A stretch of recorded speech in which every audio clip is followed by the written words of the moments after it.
2024 Mitsubishi Triton GLS long-term review. Our resident snapper has the keys to a Mitsubishi Triton GLS for the next few months. Our long-serving master of lenses, Dewar, spent a big portion of this year behind the wheel of a 2024 Mitsubishi Outlander PHEV, using it as a daily runabout for work duties on a number of photo shoots. When the time came to hand back the keys, Ellen arranged to swap the Outlander for something a bit more versatile, this Triton GLS. She has the keys for the summer months. So let's follow its progress down finger jump ahead. Part 1, Triton time. Part 2, lumber load. Part 3, it ain't perfect. Part 4, runabout, mobile skip and toy hauler. Blank, _ blank. Part 1, Triton time. The GLS sits smack bang in the middle of the Australian Triton lineup, above the GLX and GLX Plus but below the top-spec GSR, and it retails for a touch under $60,000 at $59,090. A GLS leather variant is available for $60,590, which adds black leather upholstery, heated front seats and a power-adjustable driver's seat, but we've settled on the stock GLS edition. Unlike the GLX and GLX Plus, the GLS gets Mitsubishi's more advanced Super Select 2.4WD system with 2H, 4H, 4HLC and 4LLC, 18-inch alloy wheels, standard-duty rear suspension, terrain control and hill descent control. Plus, it carries over the rear diff lock that is standard on the GLX Plus. Also setting it apart from the lower spec variants is the inclusion of LED exterior lighting, dual-zone climate control, an auto-dimming rear view mirror, a bed liner in the tub, and heated, electrically adjustable side mirrors with LED indicators.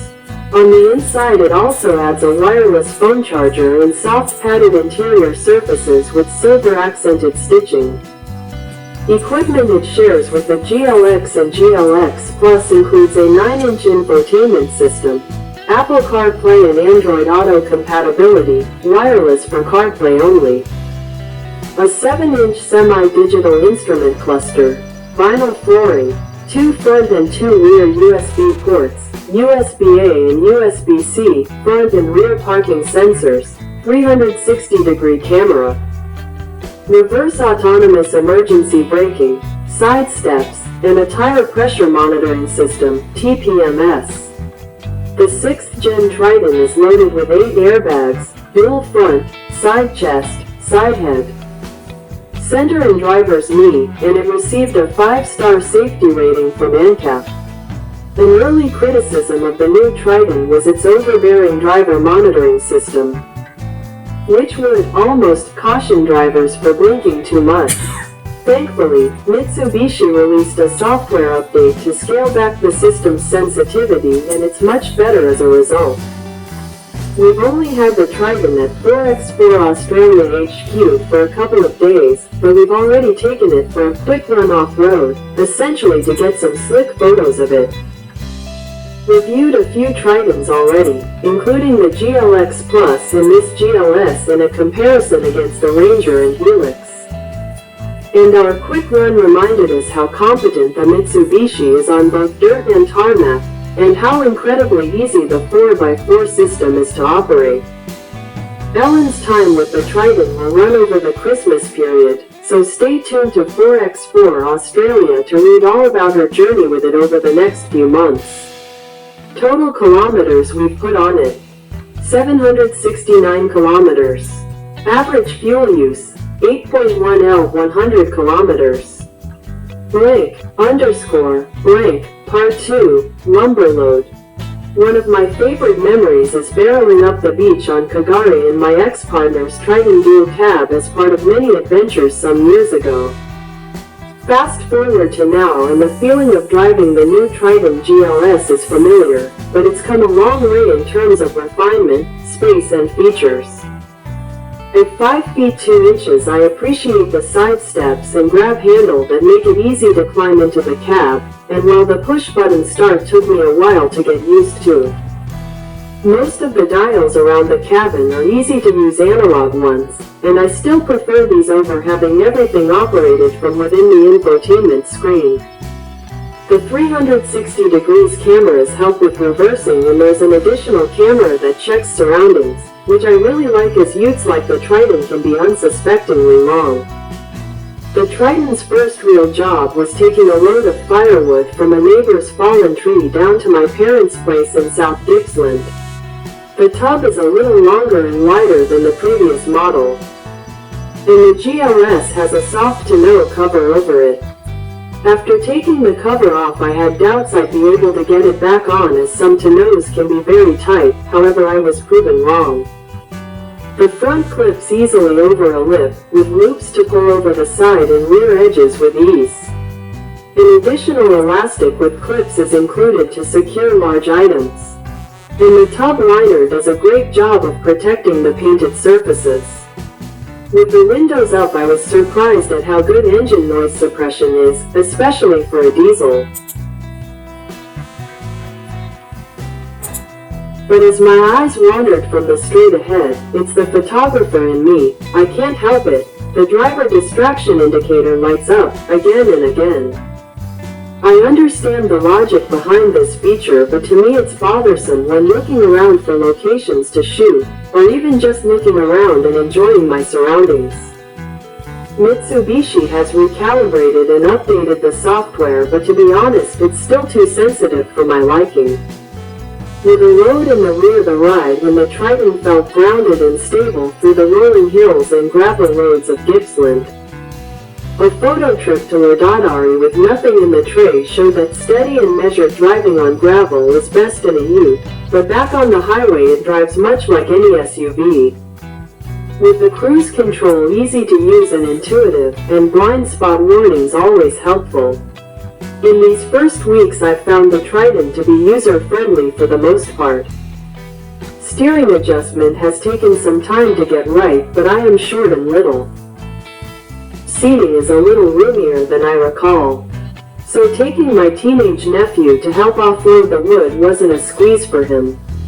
The Triton's usability and practicality on point. But I'll reserve any further judgment until after a longer stint behind the wheel. Kilometers since previous update, 413 kilometers. Average fuel use, 9.8 L 100 kilometers. Blank, blank, part 3, it ain't perfect. The Triton has proven handy for long days on photo shoots and driving hither and thither. On a shoot north of Melbourne, out in the state forest near Heathcote Junction, I was heading up the Hume Highway, coffee in hand, when the driver monitor alerted me, drowsiness detected. Take a break. I'd been on the road all of 20 minutes and I needed a break. It seems that one-handed steering and sipping a cuppa isn't in the system's visual repertoire. Music is a must on the road, and using the 9.0-inch infotainment system with Apple CarPlay made it easy to select my road trip playlist, and the 6-speaker sound system sounds just fine. My preference is for the USB for phone charging, as the charging pad seems to make my phone very hot. It was smooth driving on the highway, and after grabbing a sausage roll and a drink at the local bakery, we hit the dirt. I selected gravel mode and off we went, without a load in the tub. The ride was quite bouncy, to the point of being jarring over potholes, which had me backing off the pace quite a bit. The steering felt light and responsive, at least, especially compared to my FJ Cruiser. I shifted into 4H to navigate a steep descent and then an ascent, and the Triton made light work of it. At the photo shoot, I jumped into the tub to get some extra height when shooting engine bays and a roof rack setup. Although the tub has a tonneau cover, it doesn't do much to keep the dust out. So I need to stow all of my camera gear on the back seat and on the floor of the cabin, while there's decent space in the back for rear seat passengers. I doubt they'd be very comfortable back there bouncing around on gravel roads and off-road tracks. When I got home, I discovered a bolt had well and truly lodged itself in one of the front tires, which was slowly deflating, so I set about changing it for the spare. The jack and brace setup is located behind the back seat. Winding down the spare from beneath the tub should have been easy, just feed the pole through a gap and wind. But this is an exact science with a specific angle required, all while laying on hot concrete with hands getting covered in dirt and muck. Dragging the spare out was a struggle as well, but with persistence I got there. Frustratingly, I couldn't for the life of me get the wheel nuts undone. Time to call in some masculine muscle. Using the marked jacking points meant the supplied jack didn't quite have the extension to lift the wheel off the ground, so we used a trolley jack instead. I was dripping in sweat by the time the job was finally done. I reckon the OE jack and associated equipment could only just get you out of a bind. And it would certainly not be up to off-road adventuring. Also, it seems the spare doesn't come with a sensor for the TPMS, so recalibrating the tire pressures didn't work. Carry a portable pressure gauge, perhaps? In hindsight, I should have called for help earlier, as I spent the next week hobbling around with a tweaked back and nasty sciatica. Kilometers since previous update, 860 kilometers. Average fuel use, 8.1 L 100 kilometers. Blank, underscore, blank, part 4. Runabout, mobile skip and toy hauler. With my dodgy back taking its time to come good, my best laid plans to get away became a staycation, with several local, short trips around town allowing me to put the Triton to the test. With speed limits constantly changing around town, I have come to appreciate the traffic sign recognition that shows the speed one should be traveling.